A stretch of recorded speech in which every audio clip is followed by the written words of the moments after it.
Graça e a paz do nosso Senhor Jesus Cristo seja com todos vocês, meus irmãos. Bom dia a vocês, uma alegria novamente estar, embora virtual, mas estar na presença de vocês. Vamos buscar Deus em oração antes de iniciarmos o nosso estudo. Nosso Deus e nosso Pai, louvado seja o teu santo nome, Senhor Deus, porque de ti procede todas as bênçãos que recebemos, ó Pai. E uma delas é o dom da vida que nós estamos agora gozando, ó Pai. Obrigado, ó Pai, por mais um dia. Obrigado pela tua igreja que está viva na face da terra, Senhor Deus, embora virtual. Pedimos a tua bênção para este dia, Senhor Deus, para esses momentos de estudo da tua palavra, Pai. Obrigado por permitir que possamos abrir livremente e também transmitir através da internet, Senhor Deus. Fala nossos corações nesta hora, Senhor Deus. Usa-me e complete no coração dos irmãos o que está faltando da minha parte. Nos abençoe em nome de Jesus. Amém. Nós estamos chegando ao final da nossa revista, é a última lição, e ela vai falar, há uma pergunta, afinal de contas, né? Há futuro para o cristianismo? E o texto básico nosso está lá em Mateus de 13 a 18. E eu vou passar a ler para vocês esse texto, 13 a 18, onde Jesus ouve a confissão de Pedro, né? Então diz lá no 13, indo Jesus para os lados de Cesareia de Filipe, perguntou aos seus discípulos, quem diz o povo ser o Filho do Homem? E eles responderam, uns diziam, João Batista, outros, Elias, e outros, Jeremias ou algum dos profetas. Mas vós, continuou ele, quem dizeis que eu sou? Respondendo, Simão Pedro disse, tu és o Cristo, o Filho do Deus vivo. Então Jesus lhe afirmou, bem-aventurado és, Simão Barjonas, porque não foi a carne e sangue quem te revelaram, mas meu Pai que está nos céus. Também eu te digo que tu és Pedro, e sobre esta pedra edificarei a minha igreja, e as portas do inferno não prevalecerão contra ela. Então o futuro do cristianismo está garantido, de acordo com a descrição dessa palavra. Mas não será para todos. São poucos. Porque a gente está vendo aqui, nessas últimas 3 ou 4 décadas, as igrejas evangélicas têm crescido a uma velocidade impressionante em nosso país. E é verdade que a maioria da população brasileira não professa o cristianismo evangélico. Mas o crescimento numérico dos evangélicos no Brasil é um dos maiores do mundo. Agora que o cristianismo está ameaçado pelo secularismo, é verdade. Está ameaçado por isso. Só que o nosso Senhor Jesus Cristo vive, e se Ele vive, podemos ver o amanhã. Então a esperança está mais do que nunca viva em nossos corações. Porque hoje também um dos maiores adversários da religião é o secularismo. Todos que de alguma forma compreendem a chamada de Deus para servir Cristo na terra estão em constante busca por intimidade espiritual com as revelações de sua palavra. Os anos vão passando, gerações vêm, outras vão, mas a palavra de Deus ela está aí, firme, sólida, apta para ensinar, repreender, corrigir e instruir em justiça. São palavras de Paulo a Timóteo 3,16. Então os tempos se modernizam, tendências novas se aproximam e seguimos no intenso desafio a nos manter sólido, firme na palavra, sem contudo nos engessar. Como será possível ser moderno sem abrir mão de tradições e princípios inegociáveis? Grande é a luta para se viver numa dimensão espiritual altaneira, sonhando com realizações e reformas práticas relevantes para a transformação da história da igreja, estando ao mesmo tempo ancorado numa rocha firme, palavra de Deus. Veja, para um pregador ou pastor, os quais extraem basicamente tudo que fala de um livro de tradições de um remoto passado, tornar seus conteúdos atuais e aplicáveis às questões dos nossos dias, sendo relevante diante de um mundo em constante transformação, é um desafio ainda maior. Porque não é fácil para o pastor trazer mensagens e mais mensagens amparadas na palavra. E não importa o local, nem a circunstância, nem o tempo. A palavra de Deus é firme e eficaz. E nós temos que estar ancorados nessa palavra. A verdade é que o presente é um elo entre o que já foi e o que pode ser, né? Tudo está conectado ao hoje, ao agora, é já. Olhar para o passado, estudá-lo, aprender com seus erros e acertos, ouvir a voz dos mártires e mestres para promover no hoje a transformação que almejamos amanhã. No entanto, este mesmo olhar deve estar isento de tradicionalismo, que são leituras defeituosas da tradição cristã. Não podemos ser tradicionalistas. Há dois conceitos, tradição e tradicionalismo. Tradição é a fé viva dos que já morreram, e o tradicionalismo é a fé morta dos que ainda vivem. Tradição tem sua semântica, significa entregar, transmitir, e numa acepção religiosa expressa a transmissão das práticas dos valores espirituais de uma geração para outra. É grande a nossa responsabilidade para as próximas gerações, para os nossos filhos, para os nossos netos. Naturalmente, fazemos uso das tradições para que possamos solidificar, através dos tempos, conceitos, experiências e práticas nos quais acreditamos. Diferente do tradicionalismo, que é uma tendência de supervalorizar da tradição. E é um ato que, por vezes, nos conduz à hipocrisia. Vejam, o apóstolo Paulo costumava convocar seus discípulos a ser seus imitadores e imitar o apóstolo Paulo parece ser uma boa e ótima tradição. Nós não podemos ser tradicionalistas, não imitar as práticas de Paulo, a fé que Paulo tinha, mas adorar a Paulo. Isso é tradicionalismo. Será que somos os últimos cristãos na Terra? Nas últimas décadas, acelerou-se o processo da secularização e urbanização.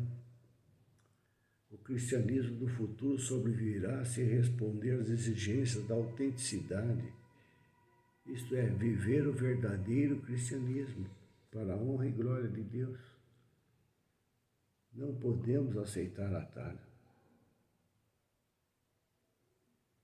Apesar do sincretismo religioso e do aumento dos desigrejados, é possível ver que a mensagem tem alcançado cada vez mais pessoas. O crescimento das igrejas neopentecostais e o crescimento do número de desigrejados é conflitante. Ao mesmo tempo em que a percepção da população brasileira sobre os evangélicos é negativa, grandes empresas começam a investir no mercado gospel e dar espaço para a música e shows religiosos. Eu direi também que há pastores que são contratados para fins arrecadatórios, visando lucros. Afinal, qual é o momento da igreja no Brasil? Qual será o seu futuro? Esse tema foi debatido pelo reverendo Augusto Nicodemos. E ele fala sobre o atual cenário evangélico no país. Para ele, é difícil olhar adiante e entender qual será o futuro da igreja evangélica. Ele cita o crescimento de seitas neopentecostais e mostra preocupação com o sincretismo religioso. Temos que continuar o crescimento. Ele teme que o crescimento das seitas pentecostais e seus desvios cada vez maiores no cristianismo brasileiro. Podemos ter uma nova religião sincrética no Brasil, uma seita que mistura traços do cristianismo com elementos da religião afro-brasileira.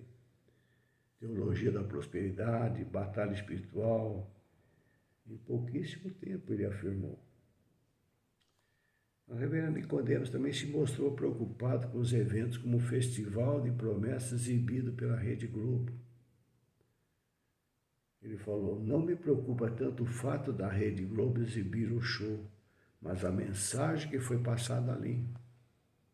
Para ele, essas apresentações mostraram que o louvor é o principal elemento do culto, sem anunciar o evangelho do arrependimento. Sem anunciar o evangelho do arrependimento. Promete vitórias mediante e louvor à declaração de fases, defeito e que ignora boa parte que a Bíblia ensina sobre humildade, modéstia, sobriedade e separação do mundo. A forma superficial que, na visão do pastor Nicodemos, o gospel apresenta a mensagem de Deus vai impactar de forma negativa as gerações futuras, especialmente na incapacidade de impedir a entrada de falsos ensinamentos e doutrinas erradas. Por exemplo, a doutrina do atalho. O pastor Nicodemos tem notado que o caminho inverso desse movimento em busca da prosperidade e do show gospel, que muitas igrejas pentecostais estão se voltando para a teologia reformada. Boa parte desses tem tentado preservar algumas ideias e práticas características do pentecostalismo, como a contemporaneidade dos dons da língua, profecias e milagres, além de uma escatologia dispensacionalista. Outros têm entendido corretamente que a teologia reformada inevitavelmente cobra pedágio.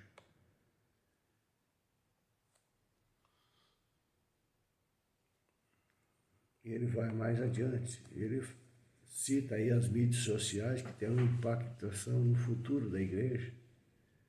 Na visão dele, isso já está acontecendo, principalmente entre os chamados desigrejados que estão usando as redes sociais para ouvir pregações, fazer estudo e cursos teológicos.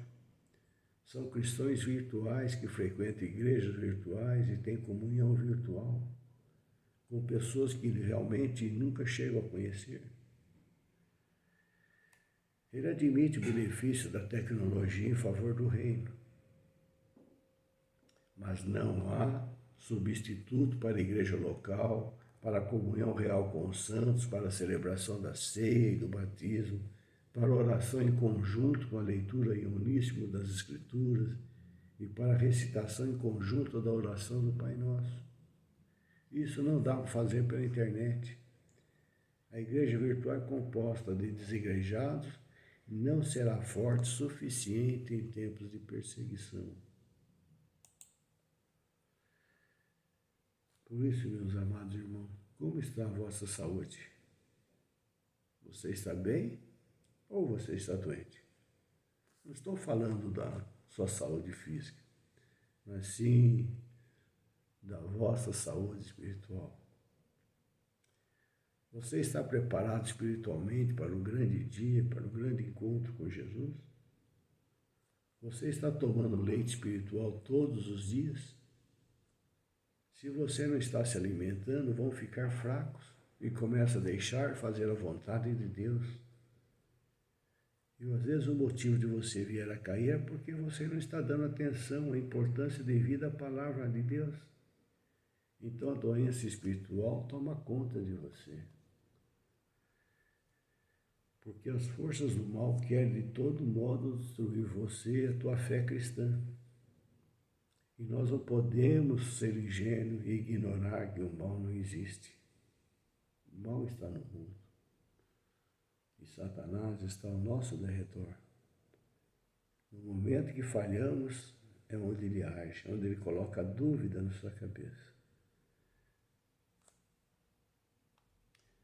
Às vezes chega até aquela perguntinha: Por que eu preciso de igreja?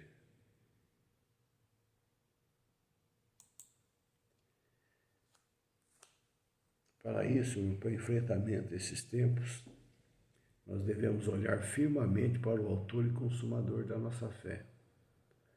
Nossa revista fala no primeiro tópico sobre isso.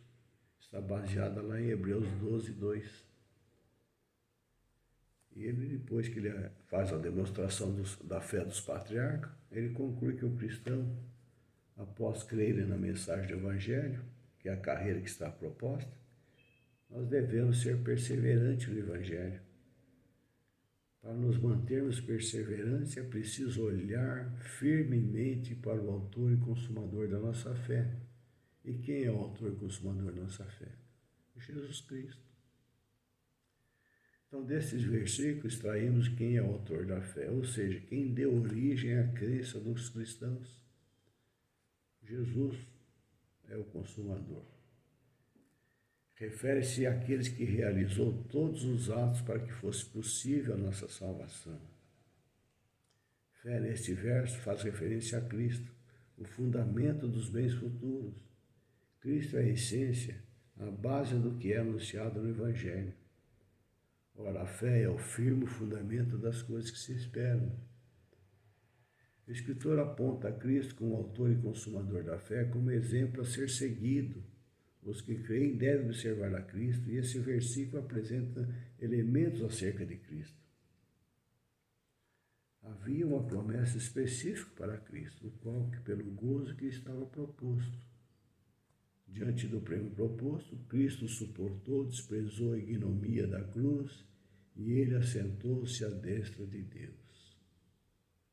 Segundo o escritor aos Hebreus, os cristãos devem considerar essas vicissitudes que Cristo suportou para que não desfaleça em sua jornada.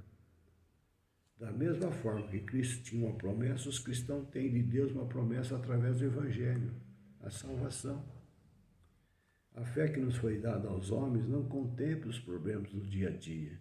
Antes, o cristão deve ter em mente que deve ser perseverante para ser possível alcançar o que o Evangelho propõe, que é a salvação. E por isso não deveriam desfalecer. Não vos canseis desfalecendo as vossas almas, Hebreus 12, 3.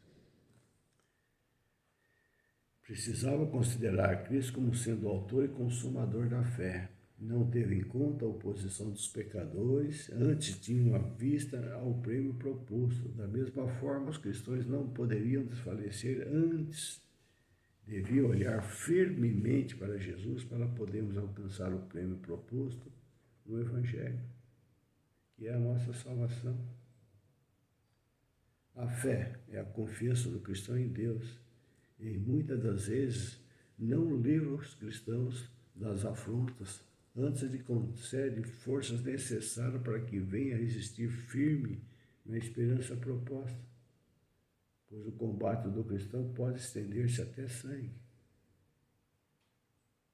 Ora, a fé é o firme fundamento das coisas que se esperam e a prova das coisas que não se veem. Se entendemos, estudamos e entendemos quem é o autor da nossa fé e cremos que Jesus Cristo é o consumador dela, sabemos que ele ressuscitou dentre dos mortos, posso ver o amanhã. Então há futuro para o cristianismo. O segundo tópico da nossa lição vai falar sobre os remanescentes fiéis. Em Apocalipse 2,10 fala: ser fiel até a morte, dar-te-ei a coroa da vida.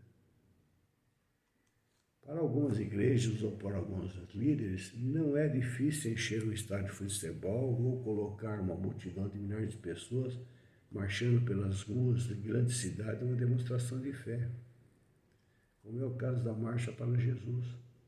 A preocupação não é com o crescimento, mas com a qualidade espiritual dessa multidão. Estamos vivendo uma geração de remanescentes. A Bíblia nos fala da regra de fé e leva-nos a refletir sobre o remanescente fiel. Temos inúmeras passagens bíblicas que nos revela como nasce, vive e parte o remanescente legítimo. Lucas 17:12 diz: entrando em certa aldeia, saíram-lhe ao encontro 10 leprosos, os quais pararam de longe e clamaram: Jesus, mestre, tem misericórdia de nós. Mas não foram os 10 que foram limpos, só um voltou. Onde estão os 9? Isso se aplica para nós hoje. Infelizmente, muitos não querem ter uma intimidade com Jesus, optaram por uma religiosidade de aparência, rica em números, mas morta em intimidade com Cristo. Gostam de pompas e de formalismo cerimonial das grandes igrejas. Os 9 leprosos tornaram-se religiosos, agora tinham uma experiência, passaram pelo ritual da purificação, como milhares de nossos dias, falaram-me de Jesus e fui purificado, mas agora encontro-se preso em todo tipo de ritual. Multidões alucinadas com o ritual de pompa, isso fascinou aqueles 9 ex-leprosos. Mas dos 10, Jesus sempre tem um que deixa tudo e volta para adorar e louvar a Deus e agradecer a Deus. Sempre haverá alguém, mesmo que o povo se desvie, sempre haverá alguém de volta para Jesus. Um remanescente fiel, enquanto os outros 90% estão atolados em uma religião morta, vazia, apenas rica em números. E a advertência de Mateus vem lá, Mateus 20:16. Pois muitos serão chamados, mas poucos escolhidos. E não foi para isso que Jesus nos salvou, para ficar sentado de braços cruzados, deixando para os outros, e assim contribuiremos para um cristianismo não avançar. Um cristianismo, quando eu digo cristianismo, um cristianismo fiel, puro, autêntico. O outro tópico da nossa revista fala o caminho do amor ao próximo e do serviço. Eu entendo que isso é a religião que Jesus nos deixou. Jesus mandou amar ao próximo, como aquele samaritano. Os cristãos passaram por parte dele, viram. Será que a gente não está aplicando isso também nos nossos dias hoje? Quando alguém pede uma ajuda para você, e você tem condições de ajudar, mas você olha a aparência, olha o jeito da pessoa, depois ajuda com o mínimo possível. Você tinha condições de ajudar a pessoa, mas você dá o mínimo possível e pede para que ele vá buscar de outros para completar aquilo. Isso não é amor ao próximo. Amor ao próximo é desprender. Se você tem condições, ajuda.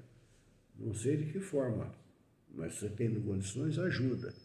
Não delega para outros ajudarem. Você faz o mínimo. A seguir temos 7 versículos bíblicos que vai falar sobre isso, sobre o amor ao próximo. O primeiro fala lá que quem ama Jesus obedece aos mandamentos. Jesus diz que amar o próximo é o segundo mandamento mais importante de todos, depois de amar Deus sobre todas as coisas. Quem é salvo ama seu próximo. Amar o próximo é consequência de ter amor de Deus no coração. Quando entendemos que ninguém merece o amor de Deus, começamos a ver o nosso próximo como nós próprios. Deus ama seu próximo tanto quanto ama você infinitamente. A falta de amor é falta de Deus. Isso é sério. Não amar ao próximo é igual não amar a Deus. Quem não ama seu próximo ainda não deixou Deus trabalhar em seu coração. Amar o próximo é agradar a Deus. Sem amor, nada do que fazemos tem valor. Todos os mandamentos de Deus para uma boa vida santa dependem de amar o próximo. Obedecer aos outros mandamentos sem amar o próximo não agrada a Deus.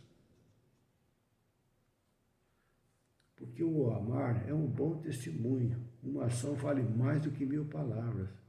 Quando mostramos amor ao nosso próximo, testemunhamos o amor de Deus de forma poderosa. E quando amamos ao próximo, o amor nos restaura. Sem amor não há perdão. Para vivermos em paz com o nosso irmão, sem guardar rancor, precisamos aprender a amá-lo. E amar o próximo é uma ação, é a prática. Amar o próximo é uma coisa prática. Dizer que amamos não basta. O verdadeiro amor se expressa quando o nosso próximo precisa de ajuda. Amar o próximo não é abandonar o necessitado, tal como Deus não abandona quando precisamos dele. Quando precisamos, recorremos a ele. E quando o nosso irmão precisa? Então, a atitude cristã correta desemboca no serviço de quem precisa, não como uma maneira de fazer com que recebeu ajuda venha para a igreja, apenas porque a pessoa precisa de ajuda. Na conhecida parábola do samaritano, a ajuda foi dada, não com o objetivo de converter o ajudado ao samaritanismo, mas apenas porque a pessoa precisava ser ajudada. Há futuro para o cristianismo se houver amor ao próximo. O amor será uma demonstração concreta do amor que Deus nos revelou em Cristo Jesus, segundo 1 Pedro 2. Então, aquilo que recebemos de Jesus, nós devemos transmitir, que é o amor, e isso é a religião dele, amor ao próximo. É prática, é ação. E eu gostaria de passar alguns versículos que falam sobre o amor. Lá em João 15:17 fala: este é o meu mandamento, amem-se uns aos outros. 1 João 4:7, amados, amemos uns aos outros, pois o amor procede de Deus. Aquele que ama é nascido de Deus e conhece Deus. 1 João 4:20, se alguém afirmar, eu amo a Deus, mas odiar seu irmão, é mentiroso, pois quem não ama seu irmão, a quem vê, não pode amar a Deus a quem não vê. Gálatas 5:14, toda a lei se resume num só mandamento, ame o seu próximo como a si mesmo. João 13:35, com isso todos saberão que vós sois meus discípulos, se vos amarem uns aos outros. 1 Pedro 4:8, sobretudo, ame-se sinceramente uns aos outros, porque o amor perdoa muitíssimos pecados. 1 João 3:17 e 18, se alguém tiver recursos materiais, vendo seu irmão em necessidade e não se compadece dele, como pode permanecer nele o amor de Deus? Filhinhos, não amemos de palavra nem de boca, mas em ação e em verdade. Os versículos básicos sobre o amor, das ordenanças que Jesus nos deixou para que nós amemos ao próximo. Assim, é o que eu tinha para vocês nesse dia. Que Deus os abençoe, o estudo da palavra, e o Espírito Santo complete em seu coração. Fique com Deus.